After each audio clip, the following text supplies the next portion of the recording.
Hey guys, welcome to Rosie's Dessert Spot. In this episode I'll be teaching you how to watercolour onto a fondant cake.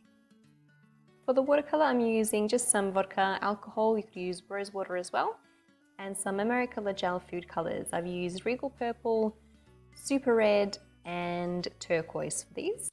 I'm taking a little bit of that gel food colour and putting it into a second cavity just to water it really water it down. I'm just going to have like a bit of a wash over my fondant cake to begin with.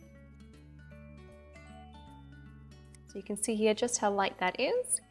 And I'm making sure to make wide brush strokes, just back and forth like that, and really thin out that layer.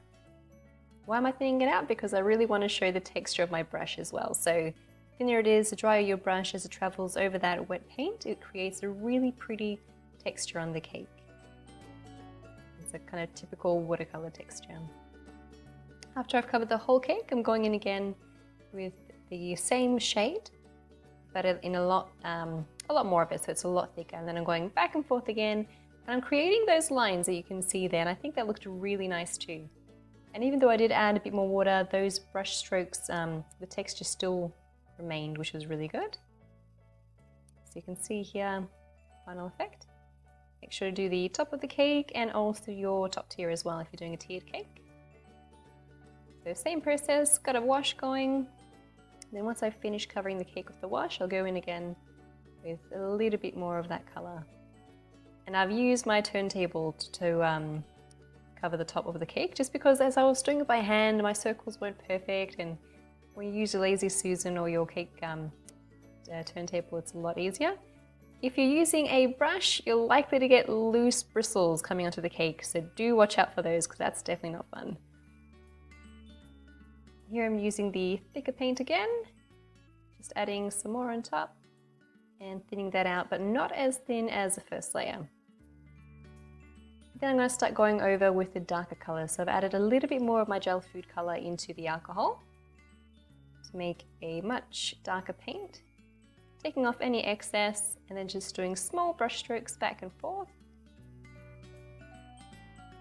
Just in random places. Some of them will be really big, some really small, just very random, and always moving back and forth, always following that direction, so you don't want to suddenly change direction and go up and down. I personally found that the smaller strokes did look a lot nicer compared to the big bulky strokes. Then at the very top, I again used my turntable and kept my hand pretty steady for most of the time. That just made much neater, uniform looking strokes.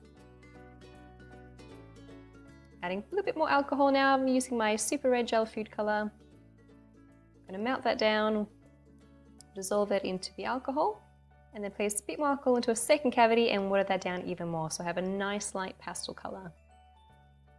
Doing the exact same thing that I did with my purple, just going back and forth. You might want to overlap on the purple, just kind of blend in those colors, or just have it on its own as well, looks really nice. Just spacing them out evenly. Looks nice and random. Do the same for the top of the cake. And then here I've done the exact same thing, and I'm going in with a turquoise color now. Now turquoise looked really, really good in combination with the Super Red and the Regal Purple.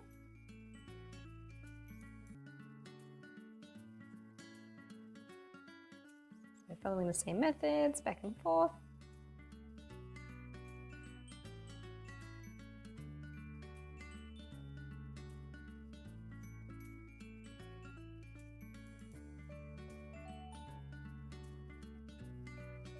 And then for the top of the cake, just a little dollop in the center, and you can tell how terrible my painting skills are here. I have a very unsteady hand, but that's okay, that's where the turntable came in. So you really don't need to have very much skill at all to do this sort of cake. I personally don't have any experience in painting. I just thought this would be a really cool idea.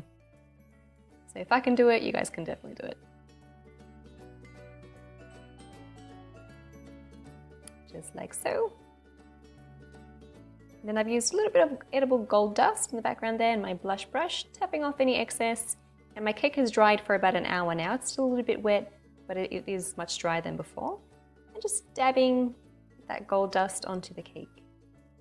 Taking off any excess, brushing it back and forth. And then to finish it off, I'm using gold leaf. Now I wanted to put much larger pieces on here, and I've tried to use a brush. It wasn't working for me, decided, you know what, I'm just gonna use my fingers, and it worked a lot better. I got much larger pieces. It looked a lot more jagged, which is really cool. In my opinion, I think it looks really nice. And just looked a lot nicer that way, so it's definitely easier to use your fingers. And that's how you create a watercolor cake. Thanks guys for watching. I hope you enjoyed this really quick tutorial. Watercoloring is super easy. You might think a little bit too much into it because it is being hand painted, and so you think, oh, you know, I'm not too good at painting. This doesn't take much thought at all. You just sort of dab the colors wherever you think would look nice. Maybe try not to have too much color in one section. Do try to make it a bit more dispersed. That's a tip I would give. And definitely play around with the colors. If you want to make them blend a bit more, add a little bit more alcohol. One thing I will say is gold leaf just looks amazing wherever you put it, especially when you put it on pastel sort of colors like this, and it contrasts really nicely, as you can see. I like the way it is just as is. I did make a rose to go on top. I didn't like the way it looked though. Let me know if that was too much. I honestly think that was a little bit too much, but the finished product was meant to look like that. Thanks again for tuning in, and I will catch you next time.